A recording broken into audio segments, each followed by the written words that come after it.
Okay. Oops. Oh, you have this. Yeah. Jesus. It's going to pass it. We cannot small talk. But it'll be the longest minute in your life.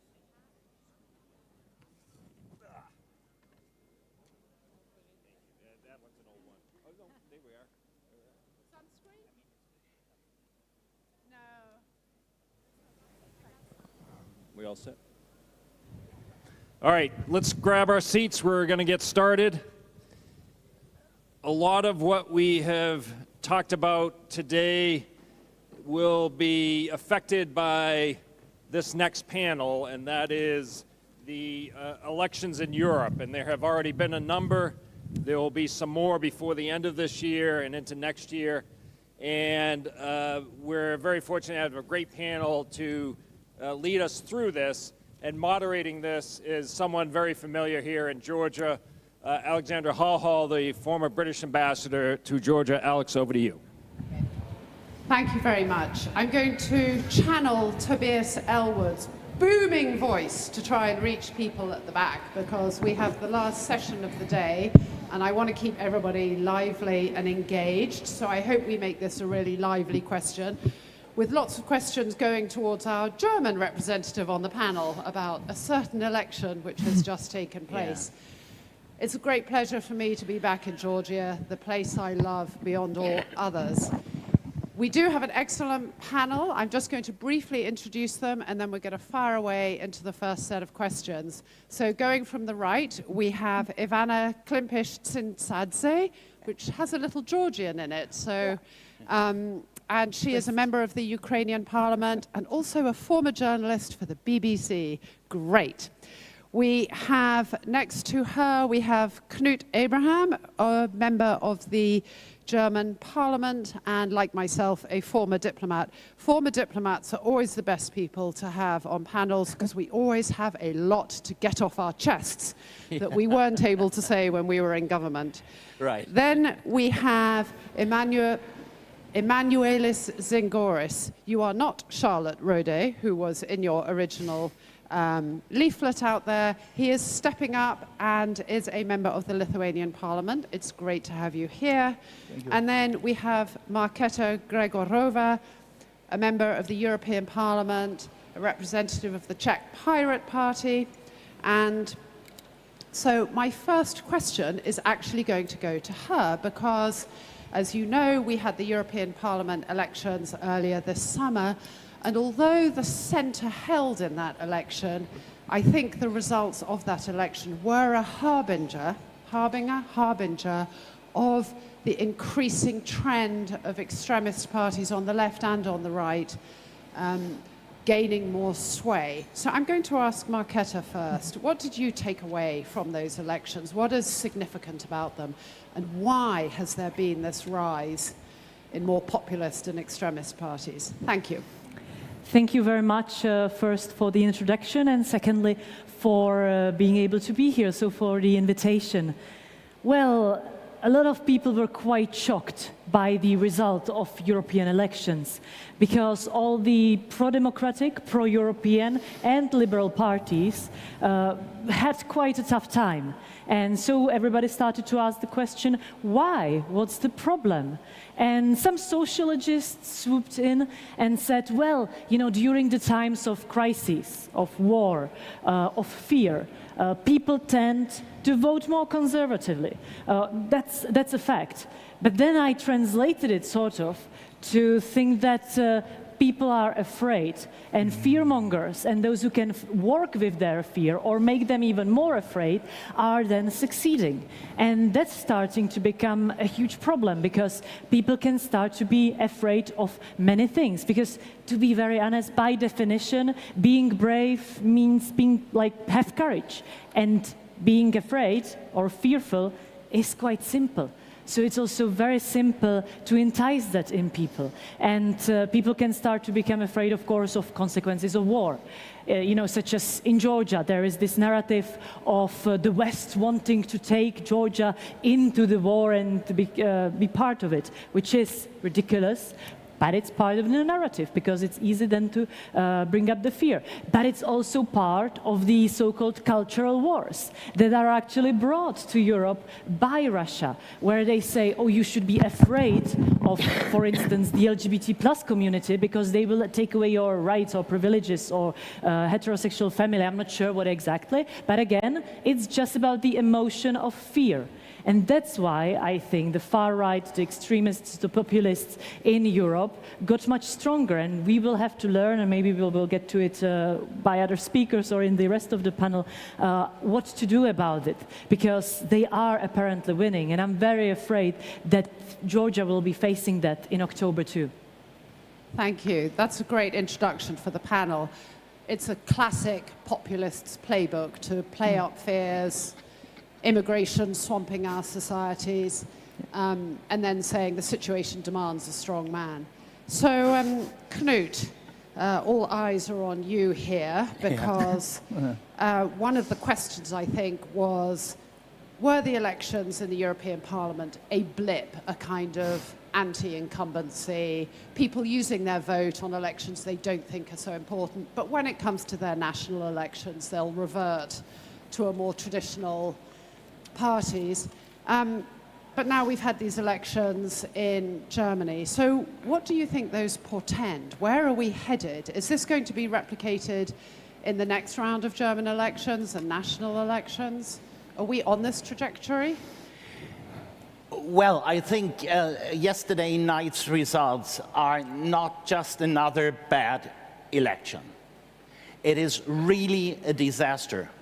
When you look at the two federal states in which the elections were taking place, Thuringia and Saxony, you see in the case of Thuringia that nationalist socialists and socialists nationalists could form a government. They have a majority if they would go together. And there is one misunderstanding I want to make very clear here. It is not a local election. Right. My country is the Federal Republic of Germany. Yes. We are based on federal states. It's not on mayors, and I have high respect for mayors, but this is really putting our state in question, because these parties do not share the same view on which 75 years ago, by the way, our country was founded on Western values. They openly fight Western values. They are anti-EU and pro-Russian. So yesterday was a night of triumph for these guys in the Kremlin. Yeah, of course. And the main point, and let me just and stop then there, is we should really see that the elections we had and will have in the course of the year and next year will be used by Moscow to do one thing: weaken the EU. And the best way of weaken the EU is weaken the center of the EU. And my country is placed in the center of Europe. And we're successfully able to manage it with France. But look where we are now. So it is not another bad election. It is really a disaster. Thank you for being so clear about that. I just want to ask you a couple of follow-up questions. Why are they gaining so much traction? And I also was reading that, for example, the BWS, I can't pronounce the whole title of the party, but they are apparently saying that a condition for their participation in any coalition will be stopping aid to Ukraine. Yes. How potent is that? Can they have that influence? And why are they gaining so much traction? That's what we need to First of all, understand. from the technical point of view, last night, and that was one of the advantages of these late night, early morning flights, you can continue discussions for the whole night. I had a conversation, Emanuelis, with a friend from Poland. He was asking me, so these are regional elections, so why is this playing a role on the national level? Again, we are a federal republic, and they condition their readiness to join the regional governments by exactly stopping aid for Ukraine. And the problem is that we are not willing, and we cannot move 1 inch into that direction. But there is another, and I'll be very frank here, it has influence on us. When you compare the public statements of many of my colleagues today with the public statements of my colleagues half a year ago, you will see that this has become much quieter, much more quiet.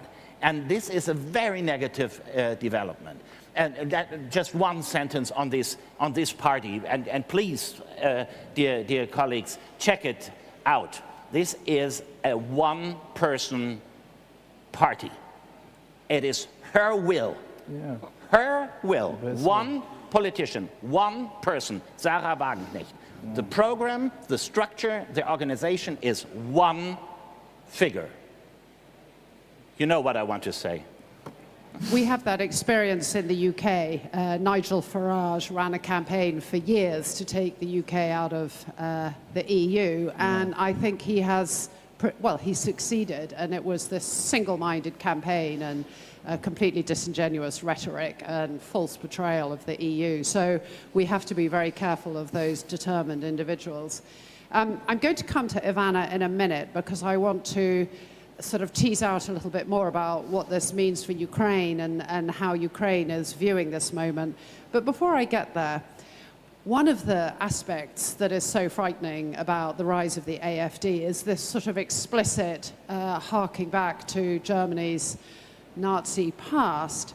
And Emanuelis, I want you to talk about how this looks, how you see the trends coming across in Europe and this rise in this kind of rhetoric from where you are.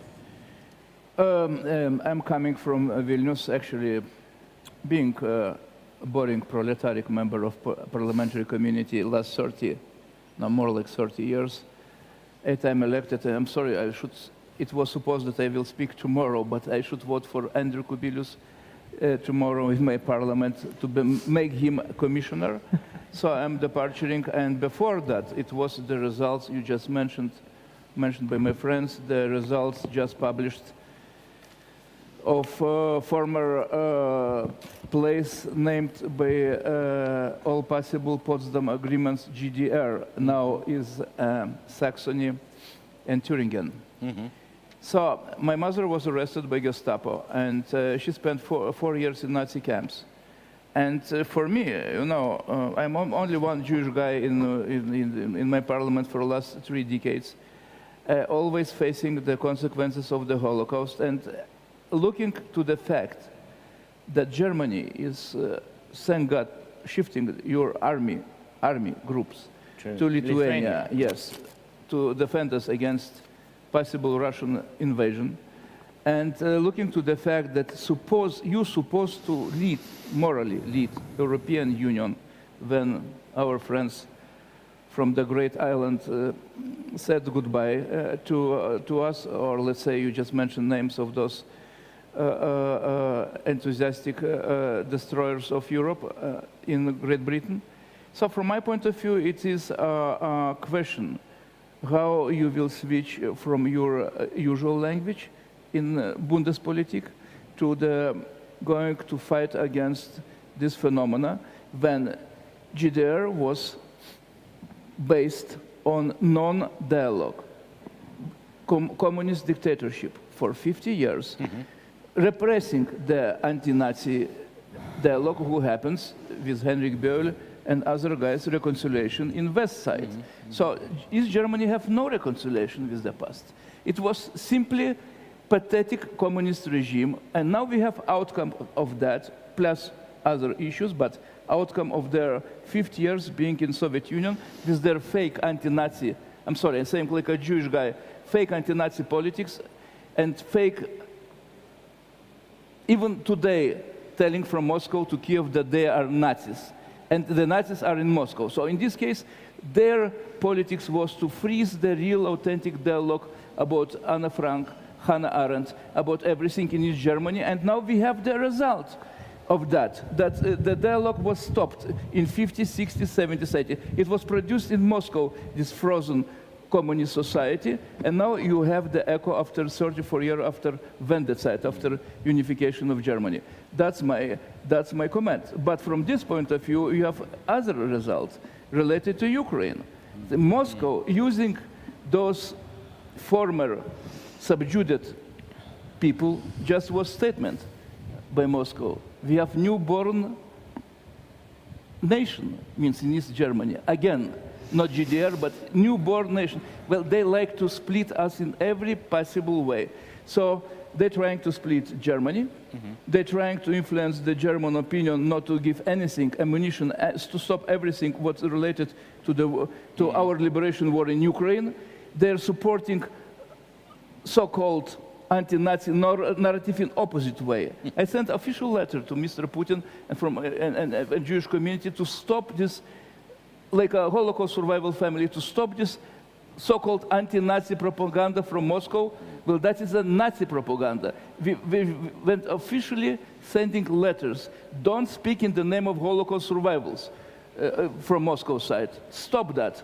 This humiliation and mockery from Second World War. Then we are looking to the German side, that we will be capable to cope that in Bundestag and have effective measures to stop the spreading those pro-Moscow Nazi narratives in eastern part of Germany. Thank you. Thank you. So that leads quite nicely to Ivanna. We have, now obviously we're worried about where these trends lead in terms of sustaining support for Ukraine, which other panels have suggested is still falling short of what we really need. We have elections coming up here in Georgia. We have elections coming up in Moldova later this year. To what extent do you see Russian meddling in all of this and the hand of Russia influencing the outcomes of these elections?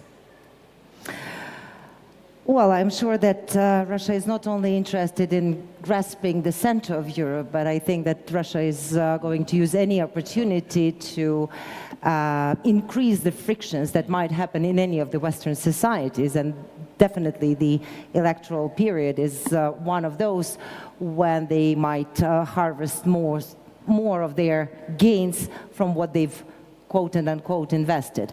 But I wanted just to reflect a couple of things of how do we from Ukraine view what is happening with this radical right change in Europe, first and foremost, because we obviously were very worried when we were watching the European elections, and everybody was, to an extent, exhaling that at least the numbers of those far-right parties were not overwhelming the centrist political parties in the European Parliament.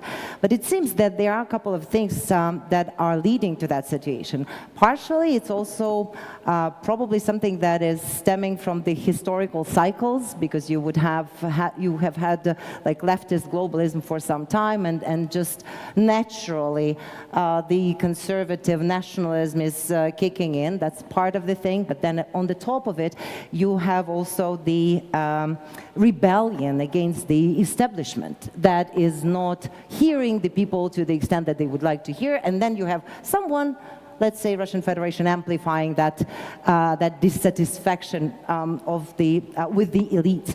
And thirdly, I here agree with Markéta. This is definitely fear of losing prosperity and security, but not understanding that basically people are ready to give up on the democracy and freedoms, and they do not understand that once those are gone, that have been actually providing for security and prosperity, then the prosperity and security also will be gone. But I think that these processes are a bit different from what is happening in the central eastern part of Europe. And here I'd probably echo what Emanuelis was saying, because it's a bit different.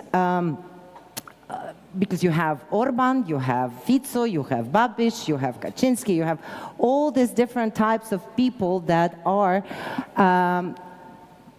suggesting their narratives to their nations, and it seems that they are falling, many of them are falling into autocracy and Russophilie. And I think something that is connecting them to Western European far right is this amnesia. I think everybody has forgotten what was the threat of the Soviet Union and now read Russian Federation during the Cold War, and that is about Western Europe. But then everybody in the Central and Eastern Europe seems to be, or majority, okay, seem to be forgetting their Soviet slavery and what it meant for their people. And also the fear is also present on this territories. But again, people are not understanding that whatever Ukraine is standing up for right now, for the freedom, for the right to define our future, for the right to exist, and so on, if we will fail, that means this wave, this tsunami wave will go over to Europe and take it over, and then it will be about lives and freedoms and security and prosperity of every single European citizen. So obviously we are worried when we are seeing what's happening with this rise of populism, with this rise of the far-right movements, and do not see enough pushback on them.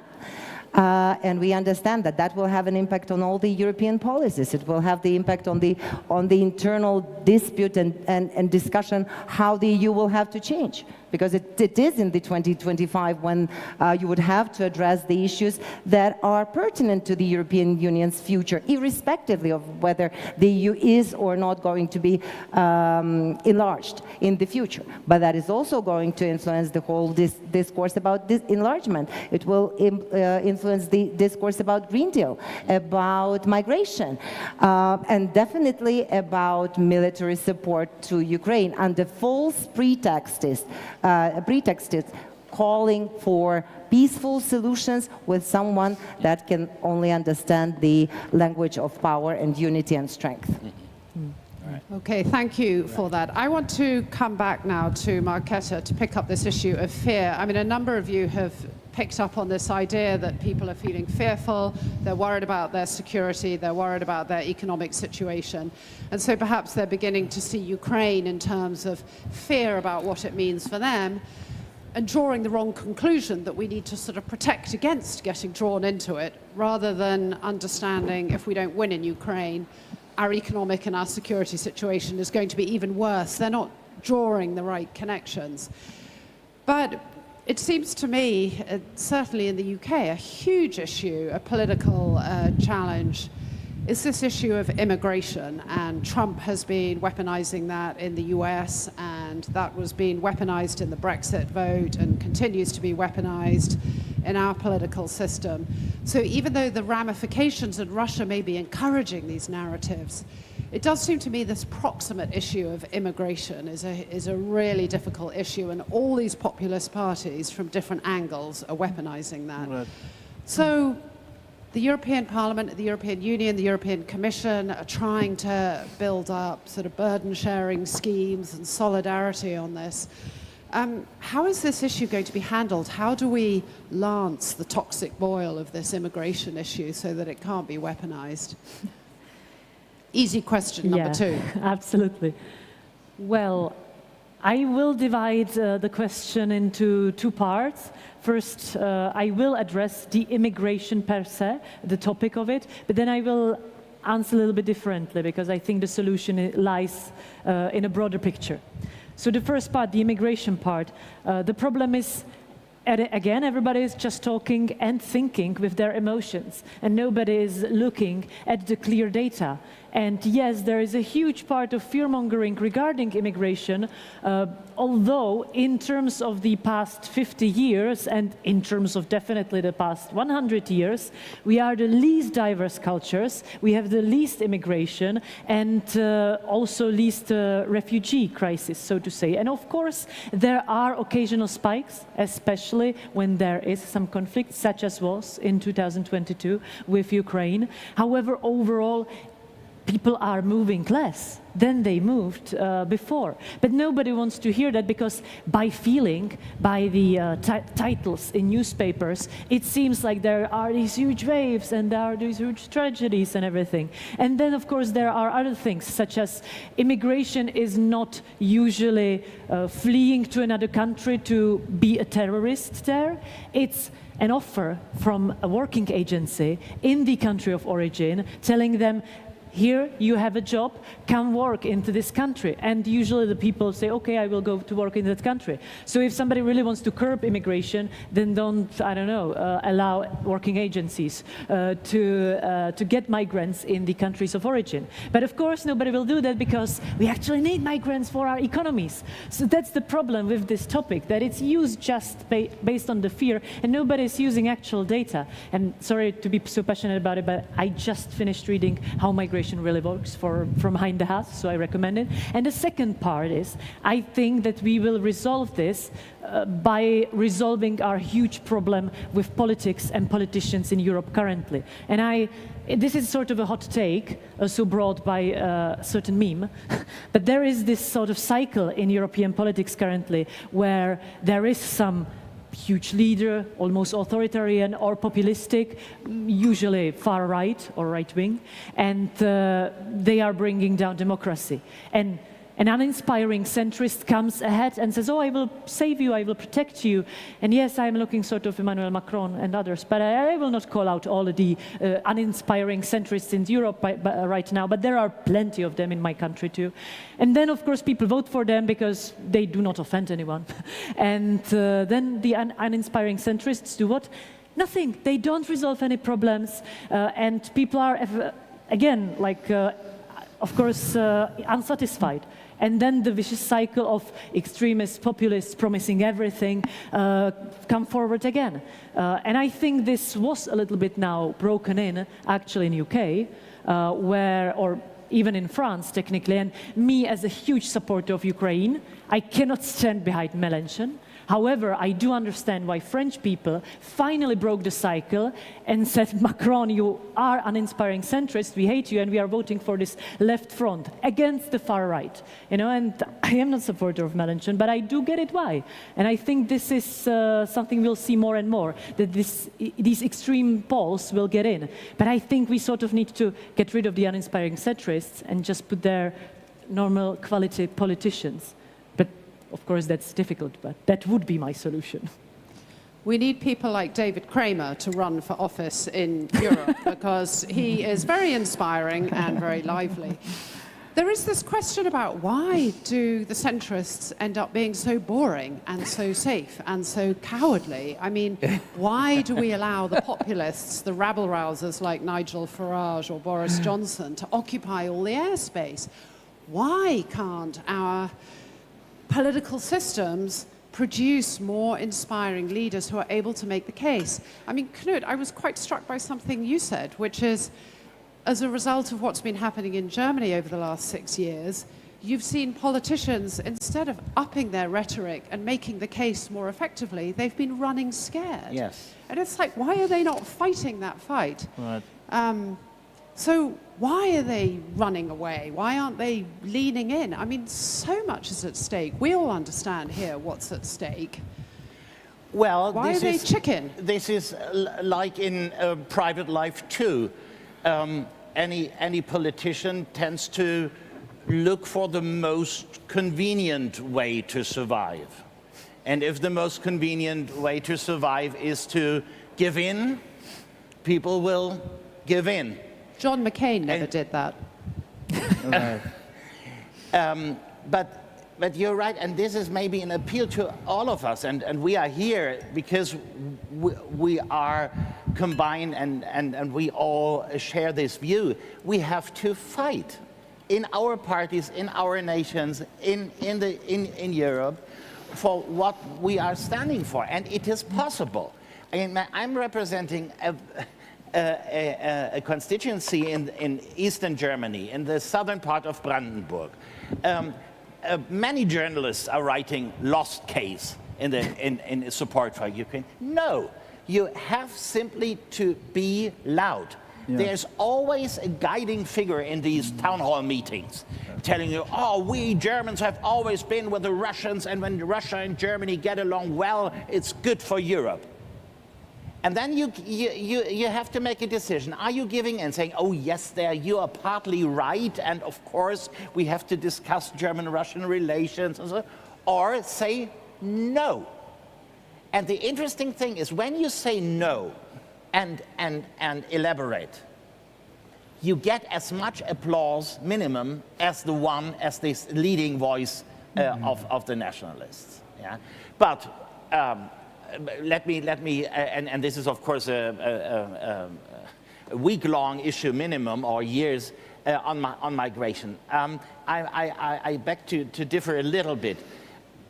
One signal from these elections and many previous elections is clear.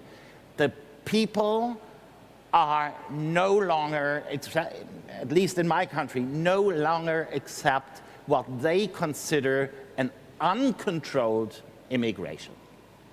And as long as we have no answer to that, we will not break the success of the right-wing populists. I have comment about that. And Lukashenko and Putin have shown how effective the weapon of migration is, because it puts into question all the values we stand for. And it's destabilization, again, the European Union mainly. Because you look at what the German government did in the last days. We were much stricter on immigration to Germany and asking our neighboring countries. We only have neighboring countries. And now the new approach is send them back to Belgium, Luxembourg, Poland, and so on. And what is the consequence of that? Closed borders. And so guess who's winning? So very effective, and still we have not found the right answer. We will probably have to really go and reform the basic right of asylum. Yeah.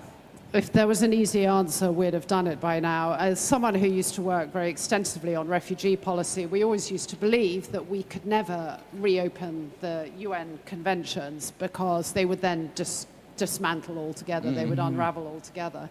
But it's clearly rising up the political agenda and it's unsustainable. I know you wanted to come in on this. I want to make sure we have time for questions, so I'm going to ask you briefly to come in on this. Yeah, what? And then Ivanna, any additional thoughts, and then we'll take some questions. Continuing what just was said, can you imagine, friends, when Mr. Putin with Mr. Lukashenko, just footnote, bringing with the aeroplanes to the Nordic borders of Finland, yeah. Estonia, Lithuania, Latvia, Poland, Norway, tens of thousands, artificially, creating a problem like a hybrid war. What to do from humane point of view?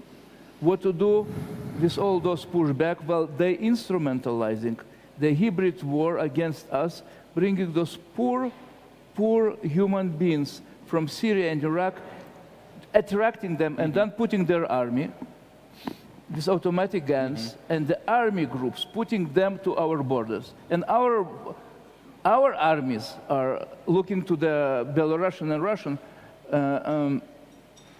border army groups and trying not to let them go through. So you have just armies and border control confrontation against each other, reacting to the artificially. It's not, I'm sorry to say, it's not typical Mediterranean problem in our Nordic region.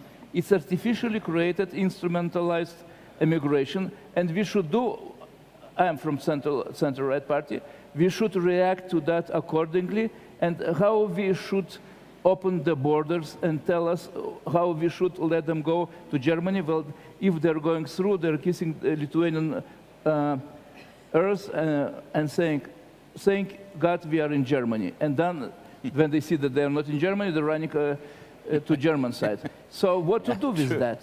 Tell us, please. Well, it's additional from the catalog of Mr. Putin, Mr. Putin evils created artificially for our European rising problems. Well, if we were in panel about immigration, I would like to talk about it, but I guess that would be too boring for you. Yes. But yes, there are answers, actually. And they are not closing borders. Well, I think what's not in doubt is that the Russians are weaponizing immigration. It's another one of those fault lines along with all the other cultural ones, like on gender identity and sexual orientation. They find these splits and these controversial issues, and then they weaponize them. Ivanna, I'll give the last word to you on this opening round, and then we'll open it to questions. I'm just thinking about this uninspiring centrists, and I would like to caution us not to look for entertainment in TikTok. It's not that we Ukrainians would be the ones that are immune to populism, to put it very mild. We're definitely not immune to that. But I think that this is something that is about both political elites and also the demand on behalf of the citizens. Because political elites, and that's something that gets us to what Stefan Meister was saying earlier, we are lacking the leadership. There is so much temptation to, just catch the wave and just surf on that wave, whatever the populist, the demand of the society is at this particular moment. But when you are seriously considering what you want to achieve, then it is about leadership. It is about taking difficult decisions and trying to explain them to people. Not an easy task, I understand. Much easier is to be maybe even inspiring and very entertaining. But that is not something that will get us through these challenges. And with regard to the people, it's also something that I believe it's important to nourish in the societies, that the demand has to be about responsibility. Because, inspiration and entertainment is good for a very brief period of time. Then comes the reality, and the reality is pretty harsh. In each nation, in each society, totally different issues and totally different problems, but at the same time, many of them are uniting us. And just very briefly on migration, back in 2015, was it? 2016, when there was this first wave of migration from Syria, somehow Europe did not want to admit that this was artificially made migration, also with the assistance of the Russian Federation. And then disregarding some of those influences, disregarding some of those mechanisms that Russians have used at that point, we have missed the point. And when we got to the situation when again they were weaponizing the migration from on the Polish border, Lithuanian border, Finnish border, with this with the help of Belarus and with the help of these poor people coming from the countries that are in need. And so therefore it's again about capability of doing the lessons learned work. We are not there yet. We are praising ourselves. We are trying to sit on the laurels how unified and we are, and how much we have achieved, and how incredible we've acted over this couple of years. We did not expect of ourselves, but at the same time, we should be much more critical to ourselves in order to get much further in whatever we've appreciated over the last decades. Thank you. I mean, I have to say another disturbing trend, I think, is the amount of younger people who are disillusioned with the current politics on offer. And so it's people voting for the far right. It's not older people looking back to a mythical golden age. It's also younger people who are very disillusioned with what's on offer. But let me open it up to questions. I'm going to take 3 or 4 and give our panelists each a chance to comment on whichever one they want. Please make them questions, not statements and monologues. Thank you. So we'll go to the gentleman in front. My old friend from Washington, David from The Guardian. I am David Smith of The Guardian. Just interested in your thoughts on Viktor Orban and Hungary in particular, and this model of seemingly more subtle, more insidious authoritarianism, and his relationships with Donald Trump and the far right in America. Do you worry that kind of model might spread throughout Europe? Great question. And actually, not all the far-right representatives are the same, of course. There are different, but that was Orban. Okay, the gentleman with the yellow tie and blue shirt, going further back, about halfway down on the right. Thank you. Thank you, Alexandra. Actually, related to that question, almost on the other side of the spectrum, quite literally, you briefly mentioned Mélenchon and the far left. I wondered if the panel, do you feel there's an equal danger from the far left as there is from the far right? I heard recently that the far right's more dangerous, but the far left is more annoying, which might well be true. But I just wondered if you feel that there is any danger from there, or not. You're cool. Mm-hmm. All right, so we have Orban, we have Mélenchon. I'm waiting for somebody to mention Maloney. Okay, so the gentleman right at the back with his hand up. Thank you. I hope for Babiš. Bobo Lowe, independent analyst. I wonder, picking up on Ivanna's point, that the problem isn't whether politicians are boring. The problem is whether politicians are effective and capable of delivering. So Scholz's problem in Germany is not that he's boring, it's that he's incompetent. And that, in fact, what we saw over COVID is that, for example, the British public quite likes a boring politician as opposed to an entertainer politician if they think the entertainer politician is dangerous and the boring politician might conceivably create a better result.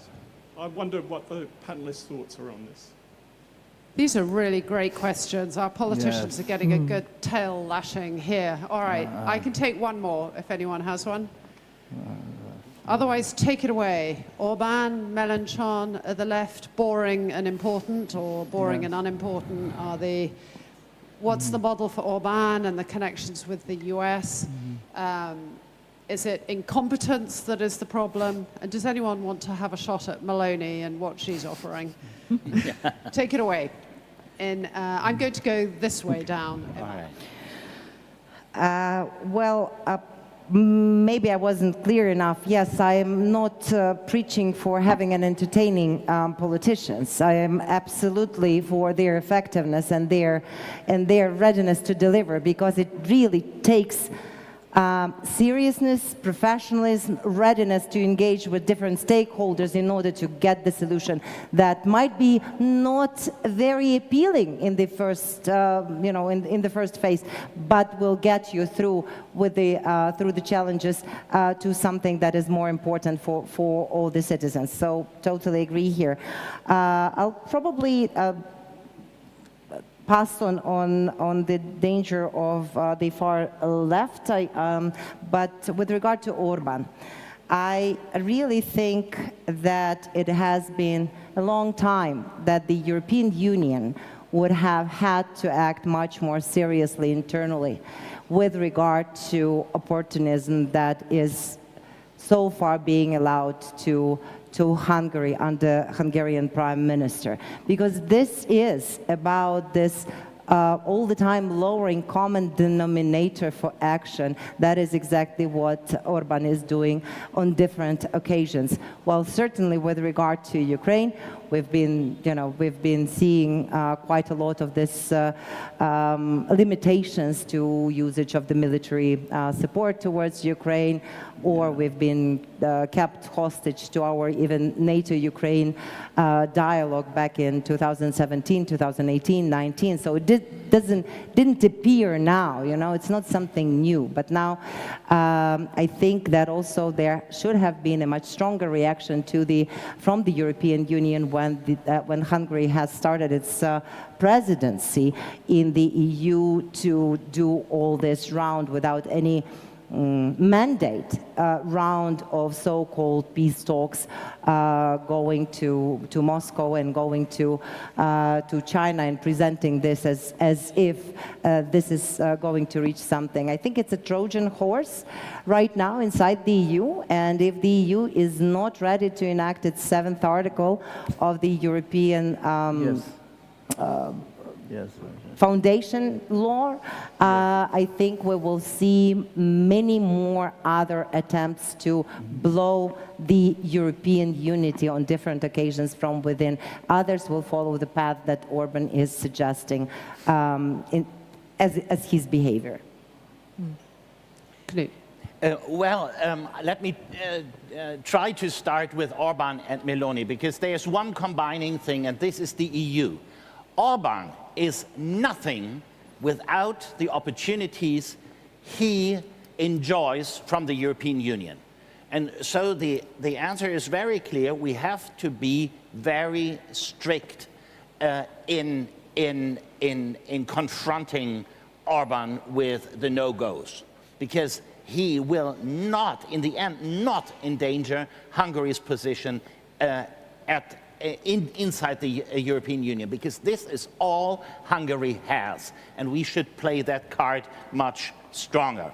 And the same applies to Giorgia Meloni, but she publicly accepted the dominant role of the European Union and adopted her positions to this fact. And so that would be on Orban and Meloni. On the far left and far right, that's, again, from the German point of view, from a German perspective, quite interesting, because we no longer see what is far left. There is an established far left party called Die Linke. They are the inheritance of the former communists. We have known them for minimum 30 years. They have proven to be quite reliable. But we, Christian Democrats, have built a firewall to this party with which we could somehow live. Yes. But what we are doing now is trying to seek a coalition or something with a party which I would not put under the flagging far left. What this Sarah Wagenknecht group is a group, a one-person dominated movement, and I call them, as you might remember, nationalist socialists, not Nazis. But the ideological background of Sarah Wagenknecht is much more complicated than just to put her under a far left label.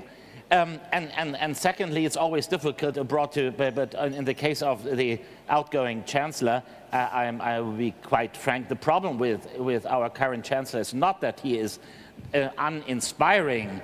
The problem is that it's not the uninspiring ideas he has. The problem is that it's difficult to detect the ideas. That's the problem. I'm quoting The Economist. I'm quoting The Economist. The Economist was having a headline on my country, and this is hurting me. The hole at the heart of Europe. That's terrible.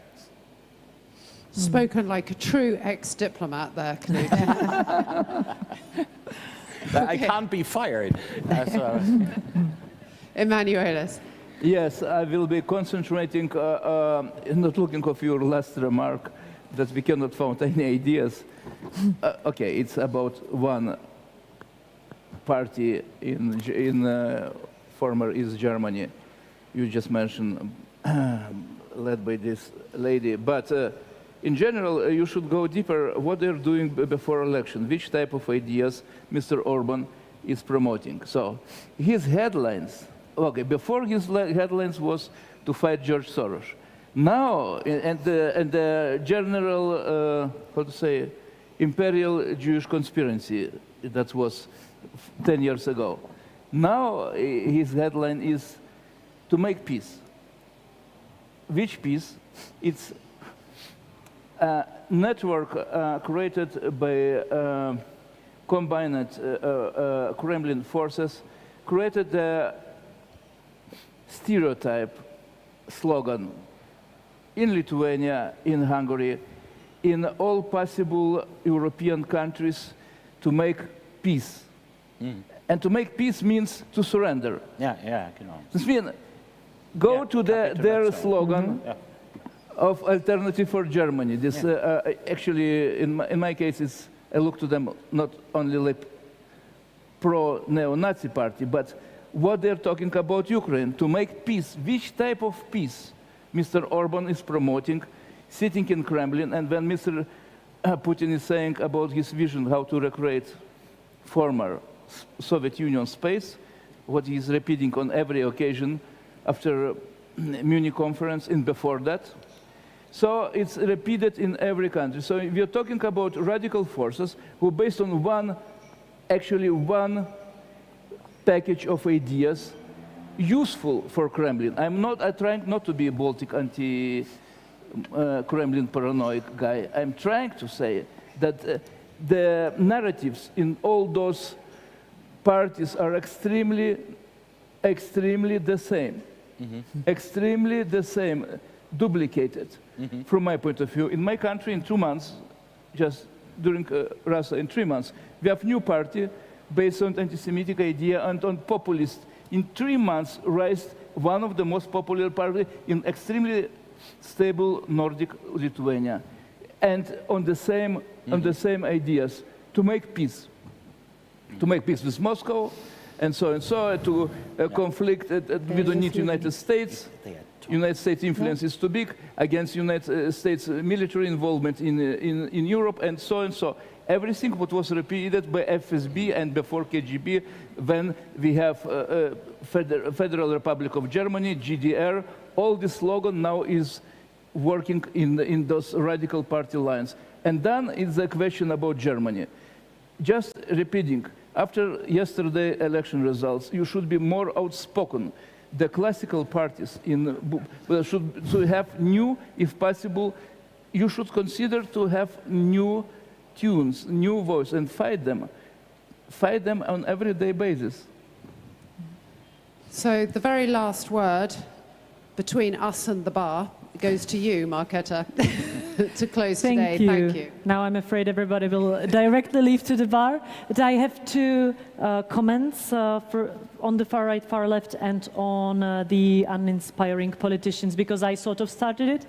I think first I want to mention that I don't think that uninspiring and entertaining are the antonyms that we were looking for. Yeah. You actually made a very good point. What I meant by uninspiring is having no ideas, no ideology, and also lacking the courage to stand behind them if you by any chance have them. Because sometimes a lot of politicians go into politics and then they see the polls and the polls say, oh, this is a controversial topic, and they suddenly step away from it and lose it. And I think that more politicians should be trying to be rewarded by history, not by immediate political results. And just quickly for the far right, far left discussion, I was thinking about it, and I think that the distinction is in what these extreme poles are actually threatening. And currently, most far-right parties in Europe and in the world are threatening democratic institutions, the state, our democracies. And what far left is theoretically threatening are companies, oligopolies, deprivatization, going towards more centralization and owning of the state again. Absolutely. And if you ask me what is more fragile, whether our democracies or our oligopolies and companies, I have the answer. So I think far right is far more dangerous because of what it threatens and how strong that is. Well, I found that inspiring. Can everybody please give our panel a great round of applause? Thank you so much for sticking through to the end. David. Alex, thank you very much for a great job of moderating. Welcome back to Georgia. This concludes our first day. We will be back here tomorrow morning at 10 a.m. for a full slate of panels. So please do come back for our speakers and moderators. The bus will leave at 5:30 in front of the Stamba Hotel. Please do not be late because we need to be on time for our next appointment. Thank you all very much. We'll see you tomorrow.